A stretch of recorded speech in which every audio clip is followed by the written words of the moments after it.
కోవూరులో money laundering ఎక్కువైపోతుందని దాన్ని అరికట్టాలని జనసేన నాయకులు జంపిటి శ్రీనివాసరెడ్డి అన్నారు. ఈ విషయమై కోవూరు పోలీసులకు వినతి పత్రం అందజేశారు.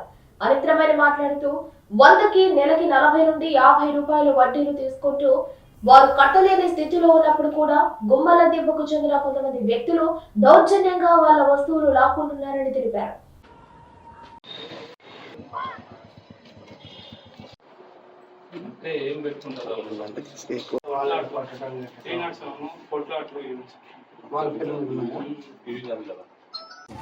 అదేమో ఈ మధ్యకాలంలో మనీ లాండరింగ్ అనేది పెద్ద సమస్యగా మారి చాలా చోట్ల కట్టలేక సూసైడ్ చేసుకుంటూ కొన్ని జరుగుతున్నాయి.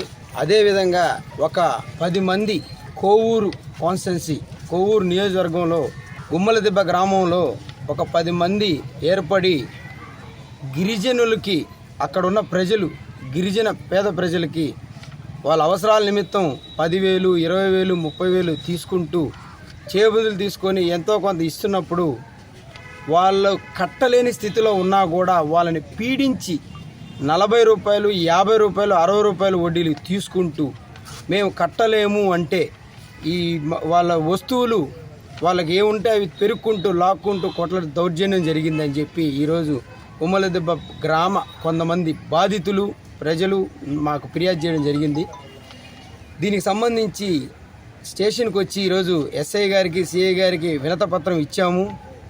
ఖచ్చితంగా దీని మీద ఎంక్వైరీ చేసి కఠిన చర్యలు తీసుకుంటామని చెప్పి తెలియజేస్తున్నాం.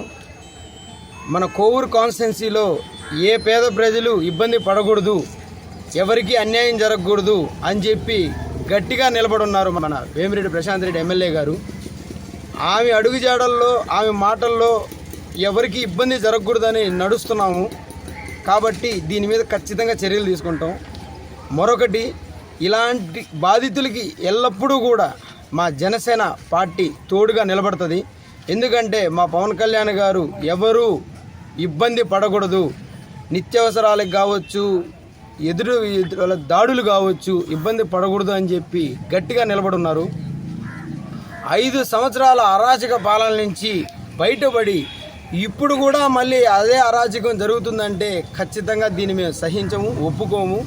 కాబట్టి ప్రతి ఒక్కరికి న్యాయం జరిగేలా చూస్తాం. మనీ లాండరింగ్ అనేది చాలా సమస్య అయిపోయింది.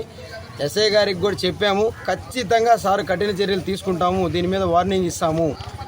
ప్రతి ఒక్క బాధితులు కూడా నేను చెప్పడం ఏంటంటే, వచ్చి మీరు ధైర్యంగా ఫిర్యాదు చేసుకుంటే మిమ్మల్ని ఈ సమస్య నుంచి బయటేస్తామని చెప్పి ఎస్ఐ గారు మాకు హామీ ఇవ్వడం జరిగింది. ఒకసారి ఎవరైనా సరే బాధితులు కూడా వచ్చి ఎస్ఐ గారిని కలిసి మీ బాధితులు చెప్పుకొని దీని నుంచి విముక్తి చెందండి అని చెప్పి కోరుకుంటున్నాం. ఎంత పెద్ద సమస్య అయినా మీకు మా జనసేన పార్టీ తరఫున మేమందరం కూడా మీకు అండగా నిలబడతామని చెప్పి మా పార్టీ ఎల్లవేళలా నిలబడుతుందని చెప్పి తెలియజేస్తున్నాను. కాబట్టి దయచేసి మీ సమస్య నుంచి బయటికి వచ్చేదానికి మా జనసేన పార్టీ ఎప్పుడూ తోడుంటుందని చెప్పి కోరుకుంటున్నాను.